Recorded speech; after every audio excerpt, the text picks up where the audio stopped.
So speaking about systemic change, ma'am, are we changing the way that companies are functioning today to suit women for their growth, their development, for them to reach above the mid-level, to become leaders? Are we changing it like that, or are we still looking at, okay, I just need to show a metric today, right? 400 million women have to be in the workforce by 2047. That's just a metric I need to show. I can even have them in the lower rung. Career breaks, honestly, today feels like, especially for employers. So how do you encourage women to speak about this time period? Because it's very important. When you sit across somebody on a negotiation table, or you're in a job interview, what do you ask them to tell them? What is the experience that you think these people have gained, women have gained in this period, that they can very proudly speak about? Another beautiful data that I saw, which kind of shocked me, was that our rural Indian women have more employment at, I think, about 36.6%, but the urban Indian women only at 24.8%. Where is urban India failing in supporting its women? Norway is such a beautiful country, and the paternity leave is taken as seriously as the maternity leave. Why is that not happening in India?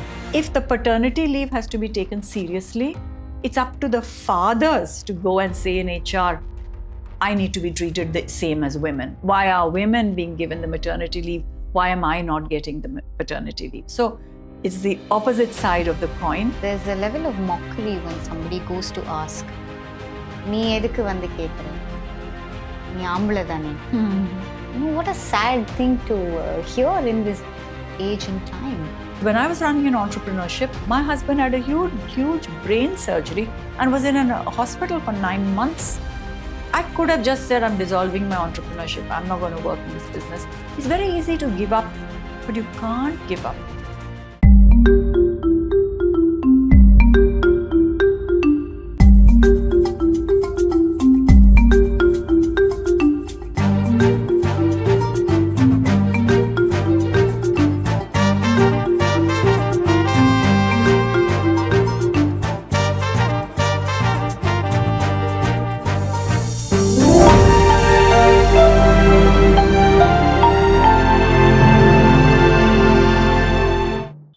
What a beautiful space. I think there's so much of a professional touch, but there are so many murals I'm seeing, and Bhagavad Gita. There are so many writings here. Can you tell me what exactly these things mean? Because I mean, champion woman on one side, and there's a lot of cultural references. I mean, where are you drawing this inspiration from? What exactly do these things actually mean? You've asked me the most favorite question in the world, which is, what is the connection between women and culture? Yeah.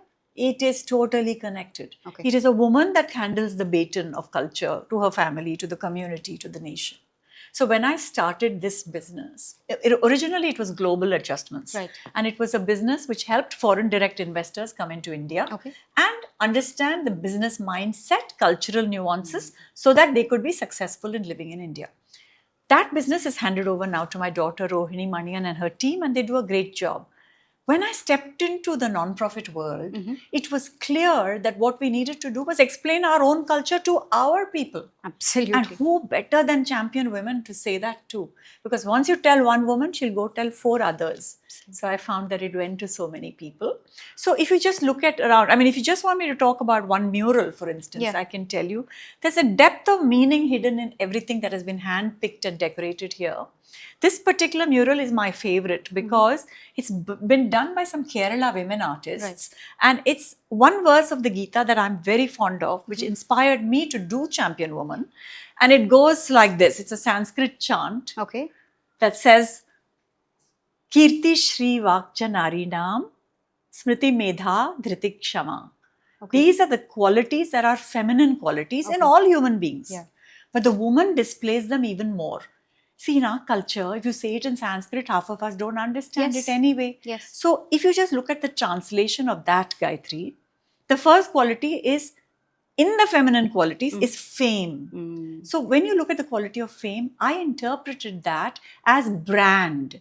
What is your brand? Not just in the way you look, which is also important, but are you a loyal person? Are you reliable? Are you a calm person? All of that becomes a brand. So the first quality of fame that is with a woman is that she'll be your best brand if you include more and more of her in your workforce. Fantastic. And then you have beauty. Now that's unnatural. Everybody says you're beautiful. And the word Shri in Sanskrit means beauty or auspiciousness, and it goes for Lakshmi. That beauty is not just external beauty, but the intrinsic beauty of values and the wealth of wisdom. Wow. So that also comes from a woman. So you look at a house, it will many times be the mother that will be the brand. Nammat Varakam. I don't know if you use Tamil in your podcasts. We do. But this is the way we do it in our home. Yes. Our family Yes. will be taught by the mother many times. Absolutely. So she will build the brand and pass the legacy. She will also give you the opportunity to look at beauty in a holistic way. Then you have perfect speech as the third quality. And that's Vak, which means not just that a woman can communicate, but she can communicate so that everybody around her is included. Right. Have you seen that inclusivity comes to us naturally? Absolutely. Because our brain is full of oxytocin, the bonding chemical, and we know how to get people together through our speech. It can also become divisive, but we don't want it to be like that. So you have to be conscious about what speech you're using. Then you have which is the next one that's written on memory. So memory, because one way that we women remember everything is sometimes given to us as a blame. Oh my God, she'll remember this. Even if I don't remember, many years later, she'll tell me how I did this or that wrong.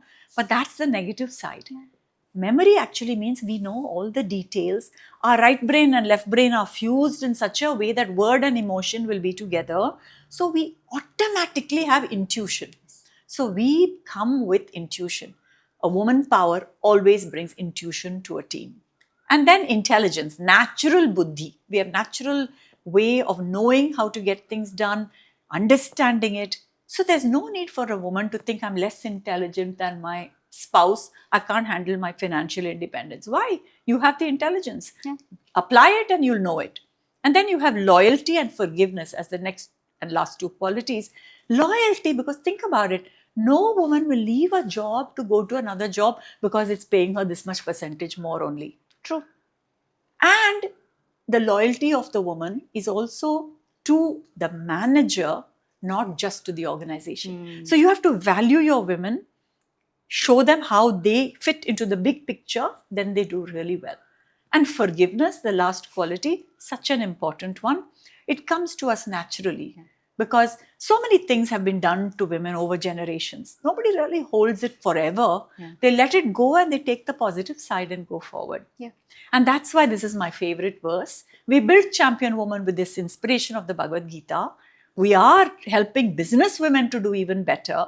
We're helping college girls get into careers. But we never forget Indian roots with global wings. That's why this place has been decorated this way. It's beautiful in and out, ma'am. Much like you. I feel that as I speak to you now. I'm so excited for the rest of the session because we're also going to be speaking much about how Indian women are being understood today. And are we building towards making them champions really? So I think these are the topics I would love to discuss with you today. So let's do that. So, let's go into our little conference room we have. Sure. It's called Arya. Every one of our rooms has a name. Okay. Arya means excellence. Okay. This room we're in is Atman, which is the one self in all. Wow. That other room in the conference is called Satsanga. Satsanga. Anywhere that you have good union, good minds meeting, good things come out of it. Wow. So let's go into Arya. Sure.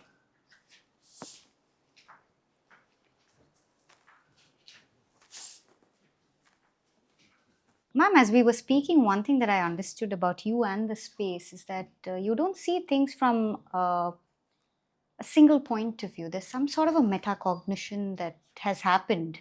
Can we just begin there? Because I want to know how exactly you think as a person. You know, just looking at our lives, all of us in our life, we have a wheel of life that takes us around. And we have to have every part of the wheel smoothly flowing into the future to go without too many bumps on the road.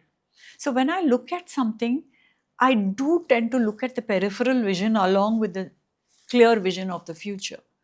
Because once we look at all aspects of life, I think we get to our goals much faster. Yeah. That's how I've always done it. It's fantastic, ma'am. I think,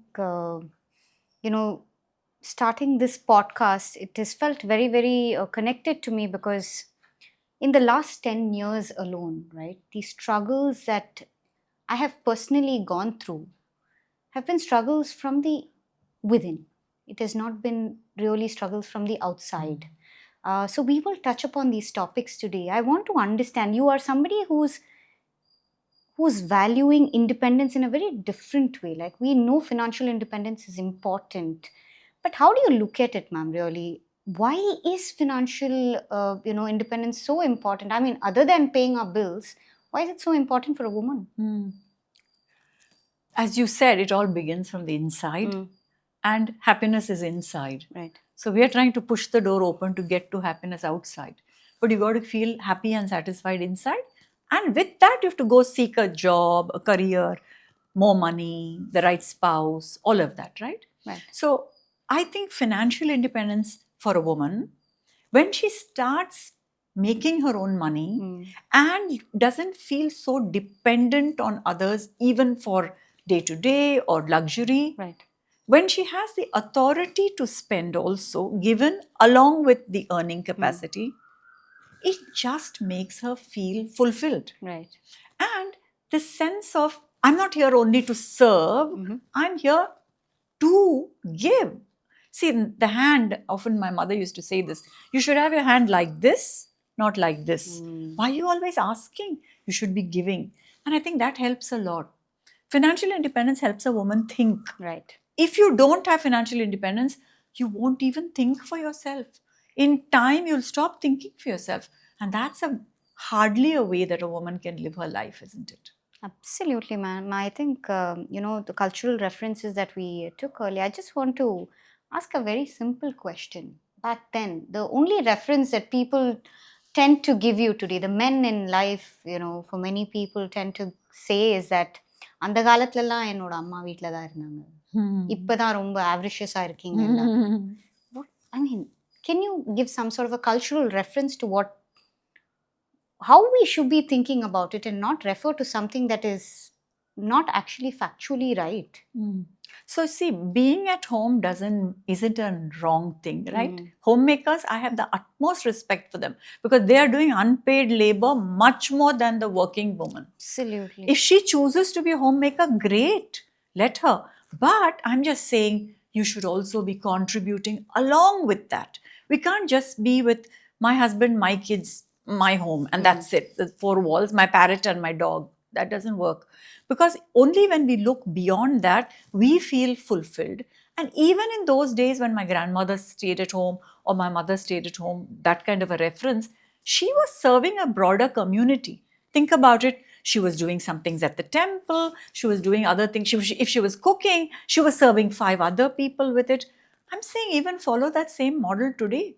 If you want to serve food to a bunch of people, if you want to be a part of a non-profit that does it, great. I'm not only saying financial independence as only career climbing ladders. Be an entrepreneur. You'll always be working for yourself and you'll always be contributing to nation building. But you have to do something beyond your family. You have come with certain skills, isn't it, into this life? How will you use them if you don't have an opportunity to display them? That's what I'm asking. It's amazing. I think I was not expecting that answer for sure. But I think it gives a sense of clarity of what you need to be building for you and around you. Ma'am, before you started Champion Women, which we are going to speak about, you started Global Adjustments. And you also gave Global Adjustments to your daughter. And I understand very much that it was an overnight thing. You just decided one day that she will handle it. Where did that trust come from? Because in India, it's quite unheard of, just passing on the baton so quickly, easily, without wanting to control every decision your child makes. That's a good question. But in my case, while I did it sort of quickly and overnight, because that was the only way that I could do it. Right. You can only decide to give something up once. Yes. You want to quit smoking, you better quit tomorrow morning. You can't say, "Na konja konjama, I'll reduce my smoking." It doesn't work. Same thing with the business. I had to take one fell and sweep. Okay, this business is not mine anymore. And you hand it over like you hand over your daughter in marriage. Yeah.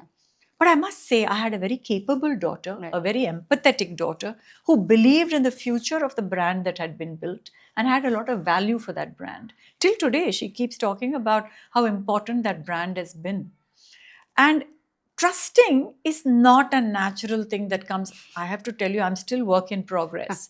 So if I look at trusting, it is not going to go on the way I would have done it. Right. So I have to learn that 80% of anything is enough. It's okay. If most of it is okay, everybody's salaries are being paid on time, growth is happening, clients are being kept happy, not too much negative reviews going on, well, then that's good enough. Which trajectory that company goes in. Now it's gone into a wonderful area of real estate and it's doing land banks and development and plotting, something that I had no heart or acumen or intelligence to do. Great, let it go and take its own course. That trust you have to have along with that letting go. But I think the important thing for me was it was difficult for me to hold on a little bit and then also give it up. Right. That was not possible. So I just stopped attending P&L meetings. That's it. I don't want to know whether it's a profit or a loss. Why don't you want to know? 22 years old, the P&L meeting was the most important thing in your business. Yes, it was. Now it's not. And then you just tell yourself. And once you convince yourself, and actually, I must say, Gayatri, it's important that you have something else to hold on to Right. before you let go this one. For me, this goal of champion woman was very strongly there. So by giving something to someone who would look after it, Rohini allowed me to design my next third act. And now I have this very important act that I can do. And imagine we've reached 10 years now, a decade of doing champion woman. Wow. Wouldn't have been possible if I had been holding on and not trusting, isn't it? Absolutely. I think, ma'am, having our daughters take the mantle. Today, India, the Indian daughters, we are set to become a developed nation by 2047. 400 million Indian daughters should be in the workforce for that to happen. Do you think we are building towards that, like the way you have built for your daughter? Very important. Yes. Are we building is not the question. We have to build is the statement. Each one of us has to do it. First, you turn around your own house. Anyone watching this podcast, is there a woman in your house whose potential is not being maximized? Does she have a camera on her shoulder? But is she actually capable of being in front of the camera? Then give her that opportunity. Let her fly. Look around you. Who can you encourage so that she can fly? That's what each one of us has to do to build that 400 million in the workforce. 700 million of us are women in this country. And many of us have the opportunity, but actually most of us don't. I want to say this because people say, what is that? You know this, you can do it. But who's encouraging us to also take care of the housework? Right. So I think this nation has to be built by fathers changing. Fathers have to change the way they look at their sons first and at their daughters next. And then encourage by co-parenting much more than we have done as a culture. We've always left children upbringing to the mother, to the grandmother. But where is the grandfather and the father in the picture? So unless they start sharing that, I don't think our women will be able to get to that 2047 goal. Absolutely. I think there's a lot to unpack, culturally, there is a lot to unpack by actually building systems around how women function in our society, right? There are certain expectations which cannot be thrown out the window. There are certain things only a mother can do. There are certain things only a father can do. But building that bridge, I think beautifully you explain that, Indian culture has to be explained to Indians itself. I think, there was a wheel that I saw outside in your office. When I said metacognition, I think understanding gender roles in a society is so important. Ma'am, can you just speak about some of the things you share with women when you speak to them about getting into workforce or getting back into workforce, and what sort of expectations they should have for themselves. So don't expect anything less for yourself than you already had. Mm. Because once you start looking at yourself in the mirror and say, actually now I'm less equipped, actually now I'm less of a brand, that's how the world will view you. So go in there strong and forceful. What I mean is be quietly assertive. Right. Be quiet, because I don't believe in aggression. I believe that you can go and make your point, but you don't have to make an enemy when you make a point. So when you go in there and you start speaking about coming back to the workforce, build your future based on your potential to give in the future. Don't allow the world to tell you how you did in the past, how you took a break, how there's now a gap, and how you should now be worth less. Will you accept a lower package because you've had a break in your CV?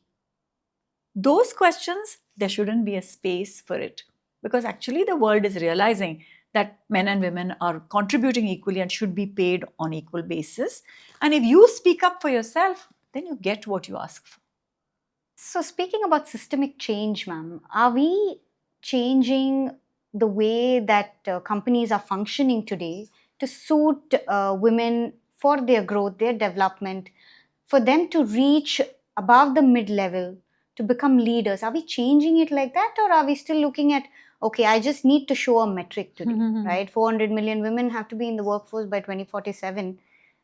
That's just a metric I need to show. I can even have them in the lower rung. Does it matter now? Are they working towards? I think most companies are working towards that. And that's why we have a job at Champion Woman. Right. We go into workforces and we see that they don't just have a metric. They're saying at the intake level, there are lots of women. Right. But at the growth level, at the senior leadership level, at the CEO level, the numbers are in ones and twos.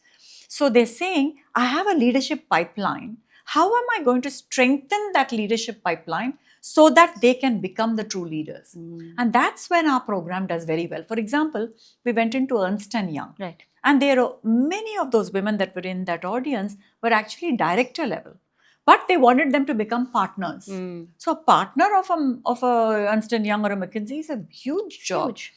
And the director level already means that they're very good. Right. But what was holding that back is perhaps your own mindset. So our program, which is called Mind the Habit, Own the Rise, a program that we are very proud to run, because I think it's one of our flagship ones that makes a difference, is a workshop style. In that style, the groups of women at tables like this will get together and think about a habit, and we will place one habit, let's say, in front of you. Let's say one like, do you claim your own achievements? Women think, I'm working so hard, they know how well I'm doing, I should automatically get promoted.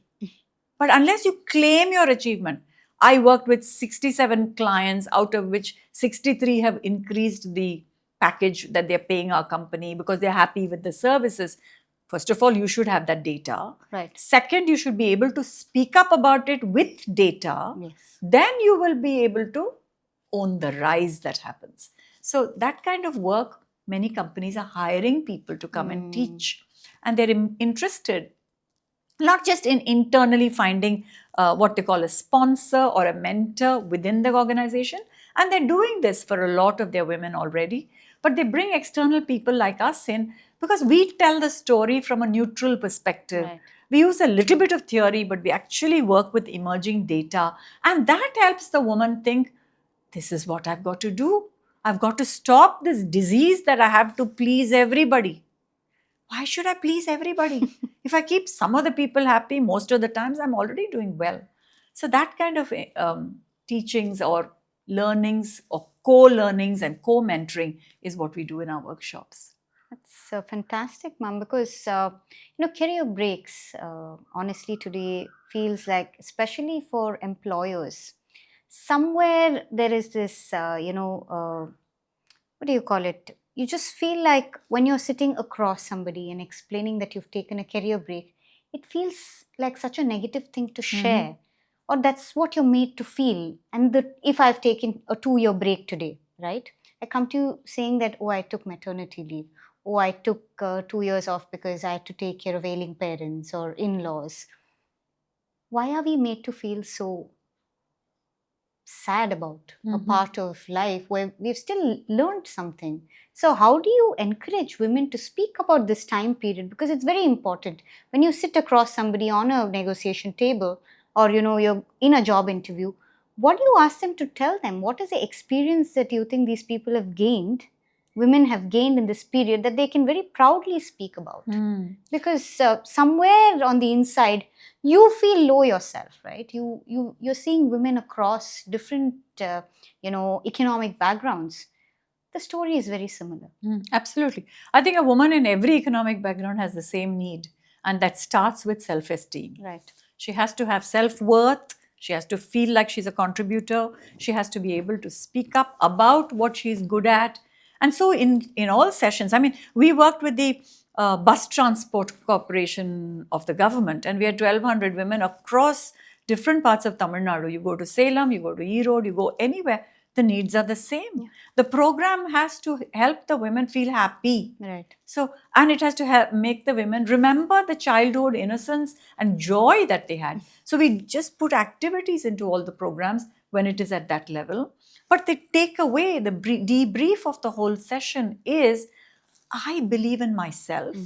I look at myself with respect so that the world looks at me that way too. And that's the story the woman has to tell when she comes back after a career break.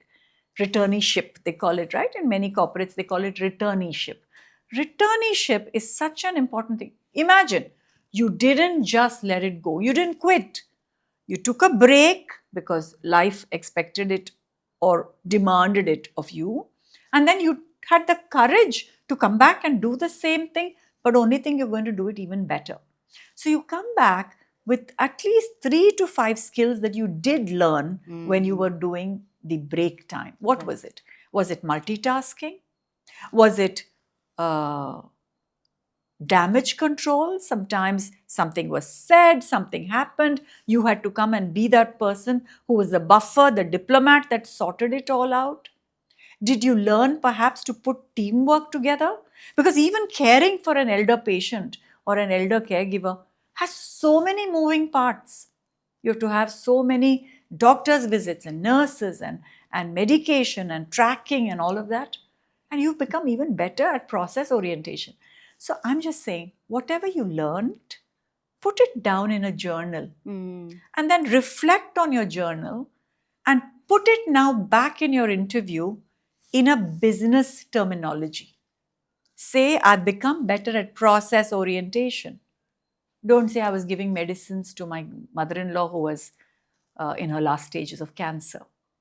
So what do you mean by process orientation? You know what needs to happen in a daily basis, weekly basis, monthly basis. You've learned to use the allyship of so many people to get you to your goal. And all of this is business skills. But you've learned it in your personal front. And it also works vice versa, by the way. Whatever you learn at work, whatever habits or thinking style or mindset shifts that we suggest at the workplace, you can actually also apply it to your home. And what happens is you get to having a happier home. You have a little curiosity at home. You put down your device, you put your work on one side, you put your home on the other side. Then you come to a point where you can integrate the two. Yeah. And that's how it works, Gayatri. Work-life balance is a struggle. Yes. But if you work-life integrate, oh my God, this is what I learned at work today. Let me apply it at home. This is what I saw at home. My kid asked me this question. Let me apply it at work. Suddenly you will find work-life integration works beautiful. Thank you so much. I think, I read somewhere that 74% of the women workforce take a break at some point for some reason. It may not always be about getting a child, bearing a child, delivering a child, but there are so many more reasons to this, ma'am. We will speak a little about it later in the interview. Another beautiful data that I saw, which kind of shocked me, was that our rural Indian women have more employment at, I think, about 36.6 percentage, but the urban Indian women only at 24.8 percentage. It is beautiful because there is some sort of happiness to see that the rural Indian women are thriving and the scale is, only moving upward. But it shook me because of the second data Second that data, I saw. because we are urban. Yes. Where is urban India failing in supporting its women? I think support is the right word you've used there. I don't think community is so crucial in Right. rural India. Before you even sneeze, there'll be 5 aunts and uncles and everybody helping you out. Correct? Right. Somebody will bring one thylam and put it on your head. Somebody else will say, oh, this is the kashayam I drank, my cough left. I still have friends like that who do it for me.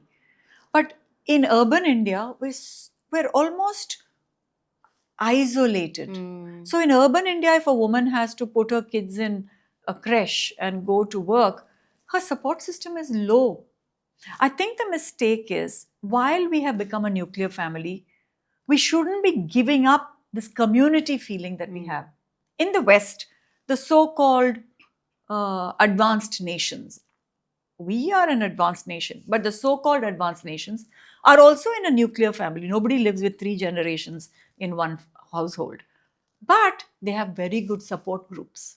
So if there's a creche, just as an example, or a school, there'll be school pickups that are shared. Right. Why aren't we doing more of that? And when mums get together and put their children together in a creche or in a nursery school, I believe there's even a new rule that's come out. I just heard about it today, that between the age of 4 and 5, kids have to go only to play school, not to regular school anymore. And that's good.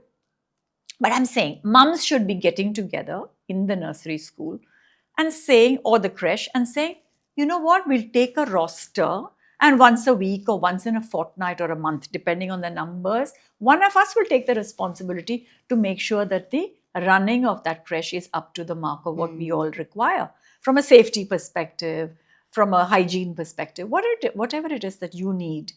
And what you can do is you can volunteer in that same place. And people can take turns and spend a few hours volunteering. That's how the support system gets built. Everybody now has a WhatsApp group and they put everything in there for the support. You also need to keep that physical support going, I think. Especially after this Bangalore incident, I think you must have heard of it. It was horrific. I only read about it recently. It was horrific. I think 60% of women who don't go back into workforce after they have a child is because they're so concerned about the safety of a child. And I think, when you say that, not leaving everything to policy, not leaving everything to the government to decide. If we are able to also aid in the process by volunteering, for instance, like you said, going to a creche on rotation, just going and seeing what exactly is happening.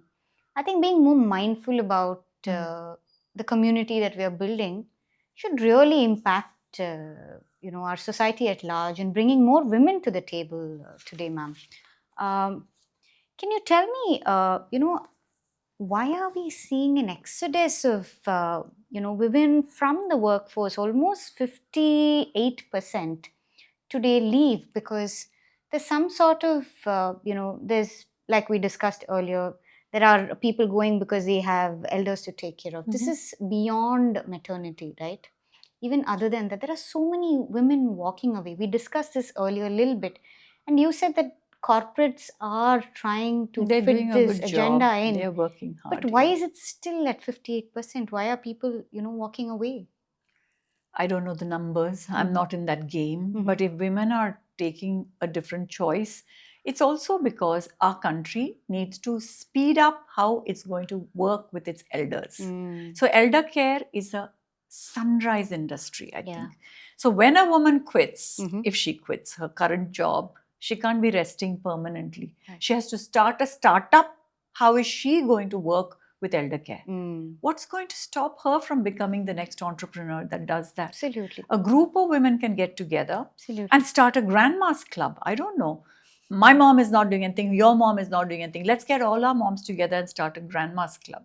And the grandma's club will help in looking after the other less able-bodied grandmas, maybe. And so there comes this no isolation, this feeling of I'm being looked after.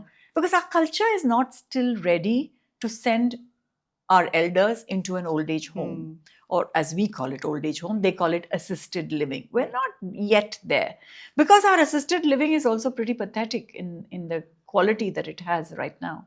So can we think about what else can women as entrepreneurs come up with to solve a problem which is not yet being discussed fully?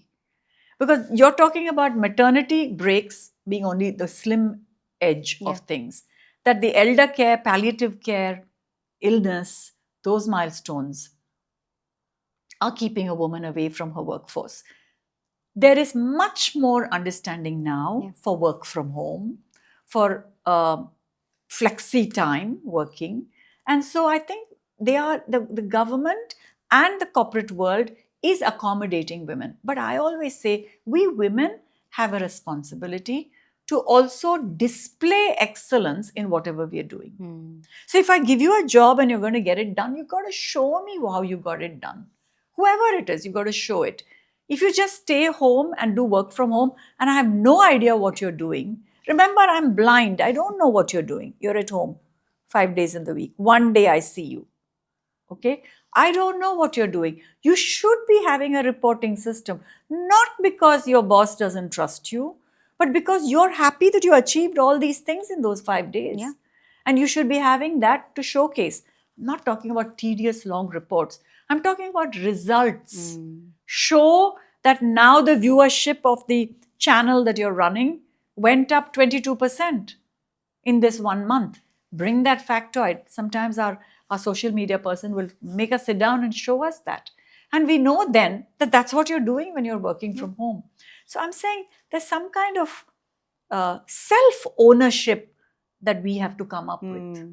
You know, for our own action, for our own results, we have to be accountable. Yeah. That accountability factor will really help women to contribute better and for the family to grow along with you. Absolutely. And one thing, as you were speaking, I was just thinking, ma'am, you're a grandmother yourself, right? Don't tell anyone.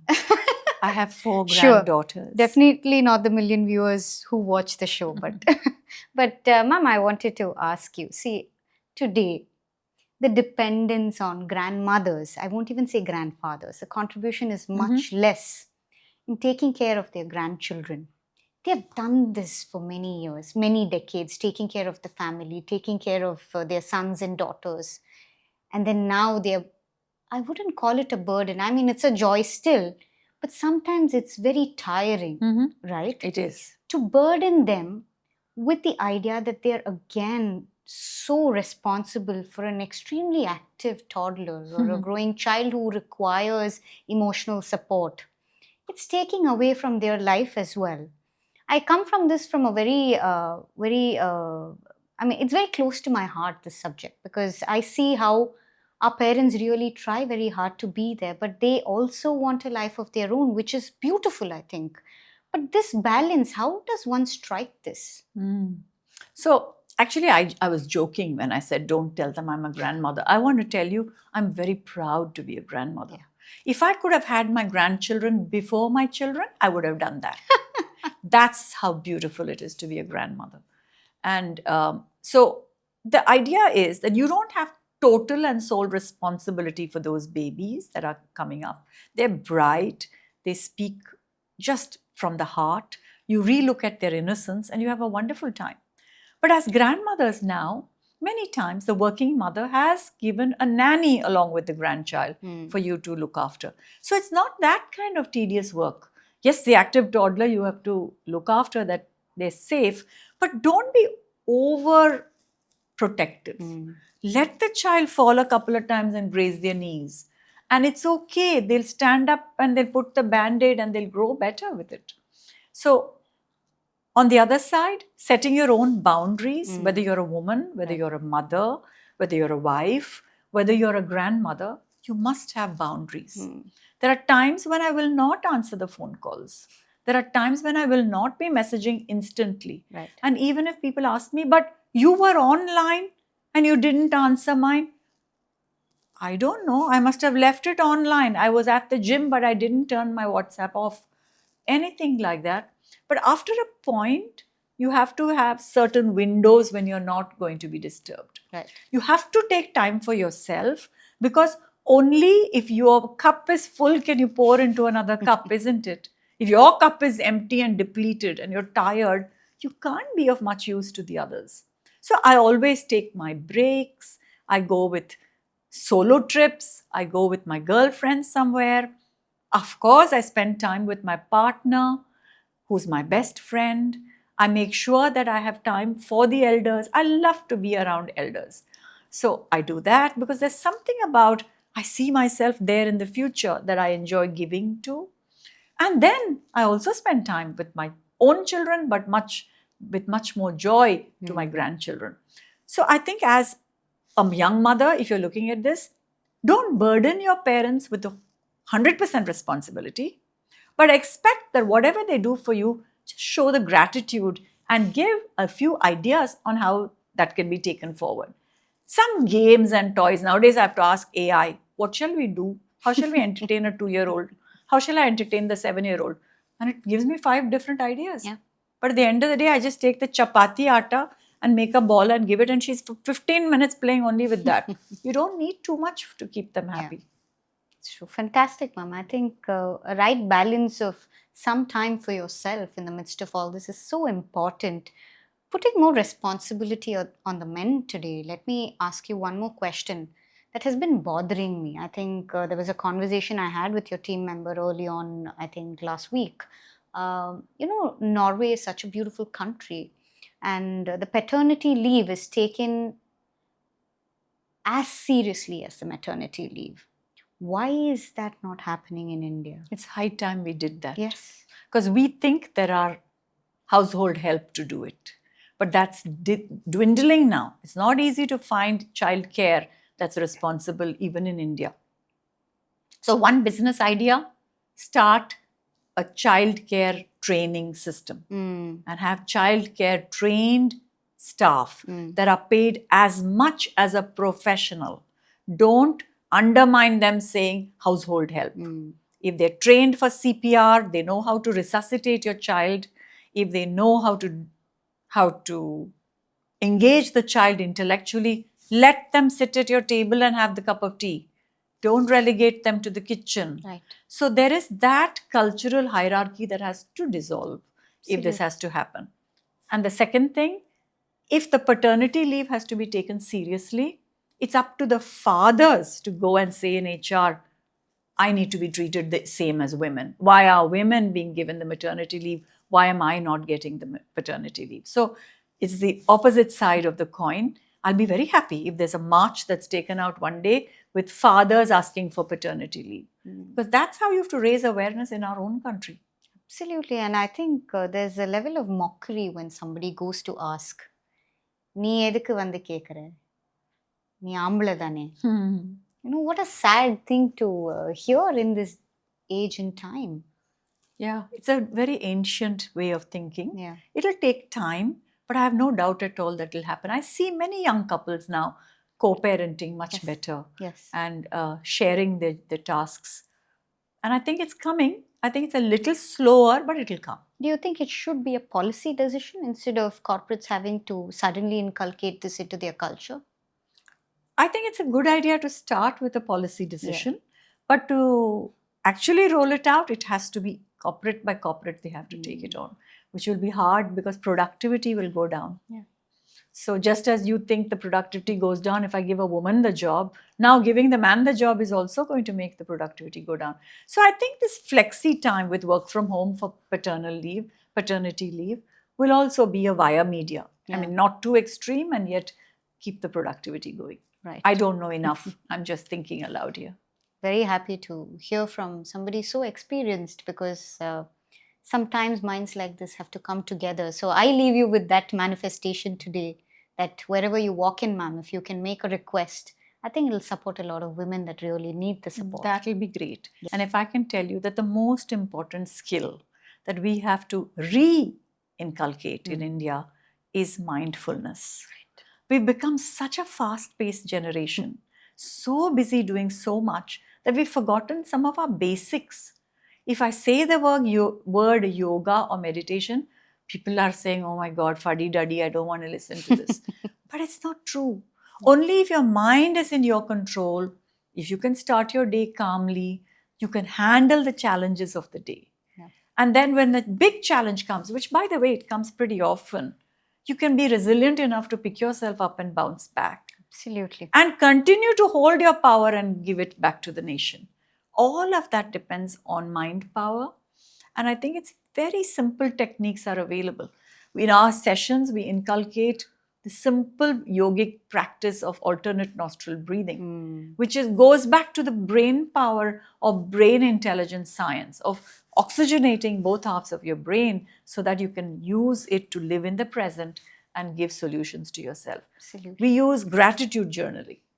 Please, everybody who's watching this show, have a gratitude journal. Go to bed every night with telling yourself 3 things I'm grateful for today. It's important because then you'll go to sleep thinking how good your life is, not how many problems I have to deal with in the morning when I get up.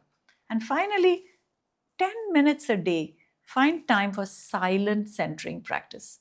Settle into a chair comfortably, just take a few breaths and start going over positive passages in your mind which make you become what you meditate on. If anxiety is your problem, use a passage that tells you, give up anxiety. There are so many of these that I often encourage in my sessions. We call it passage meditation. Ma'am has shared a beautiful information and tip about passage meditation. We will add the link to the description. And if you're somebody who's interested in doing it, please go take a look at it. Ma'am, I do want to ask you, this superwoman syndrome is something you're trying to actively break. Champion woman is something that you have brought in. How are these two things very different? Because I feel like somewhere we're all set up to fail. There are so many things. In Nari Shakti, we have 10,000 hands with 10,000, ayudam, you would say, right? How are you working to break this? And what do you call champion woman?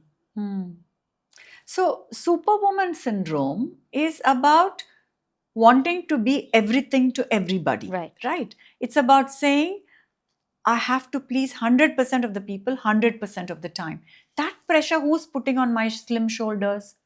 I myself. So I have to learn to drop the faux po. You know faux po, Gayatri? Fear of other people's opinion. I have to learn to drop my fear that stops me from becoming my best self because I'm scared what she will say, what he will think. And that's what is stopping me.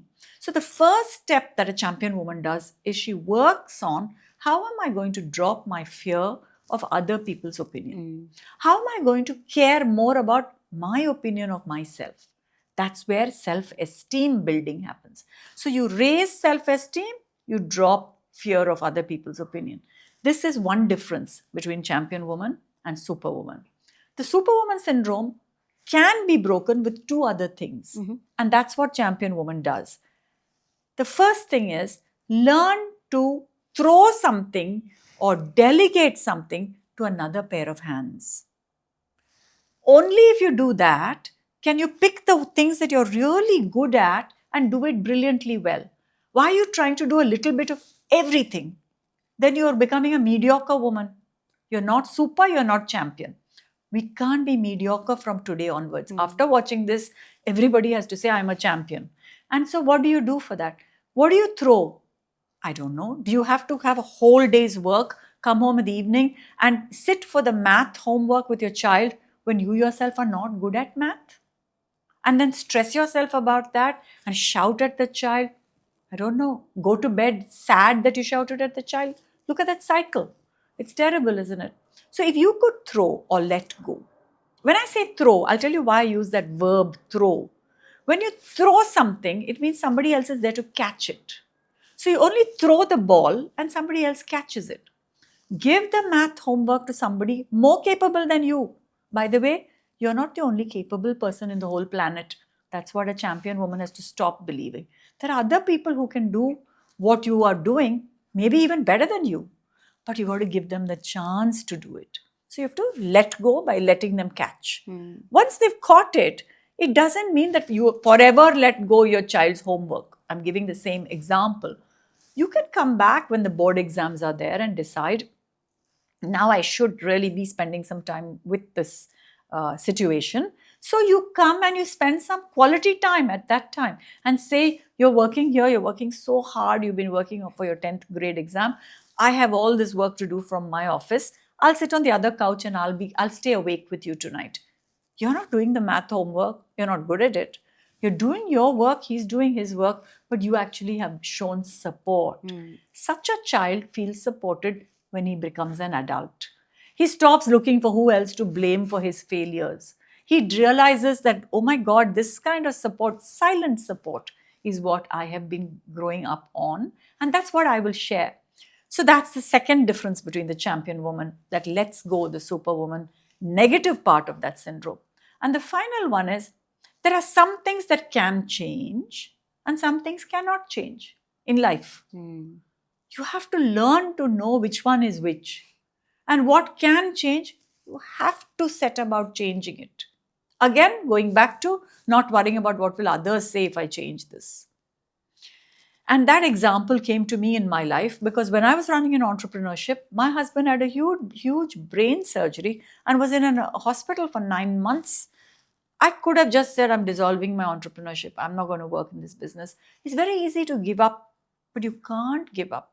So a champion woman says, this what can change? I brought my accounts people and all that in the corridors of the hospital. I kind of ran my business. And I gave myself the luxury of hiring a COO, a huge salaried person that ran the business, so that I could take time to do what I had to do without closing down the business. What do you need to do? Maybe you need to allow yourself an extra household help at home, a cook maybe. And everybody at home will say, oh, but the cook doesn't cook as well as you. You feel mighty happy when they say that, right? But look at the pressure it's creating on you. So you got to let go that cooking to somebody else. Hire that person. And then they'll say, oh, but my mother-in-law won't let me spend that money on a cook. Well, sit her down. Explain to her what you need, what you're doing for the greater good of the family. And don't talk down to her. Sit her down just to breathe into the moment. And speak your mind. Say, if I don't do this, what I'm earning won't come to help our family. If I don't do this, I won't be happy. And if I'm not happy, everybody around me won't be happy. So please give me a chance to prove that this solution will work. So it's this style of speaking that a champion woman naturally learns to develop. Because we teach it, we practice it, we give respectful language that people can use. And that's what helps people to build relationships rather than break it. Absolutely, ma'am. I think it's a beautiful way of teaching us how to negotiate through our life, right? Thank you so much for that. I want you to leave a message today for 3 kinds of women. First, a 20-year-old who's getting into workforce. What would you say to her? Get into the workforce in order to stay there, not to jump ships every time. A 30-year-old who is in between mothering a child and working. What would you tell her?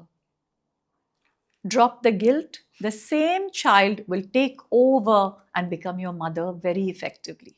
Wow. And a 40-year-old who's struggling to get back into work because she feels she's not enough.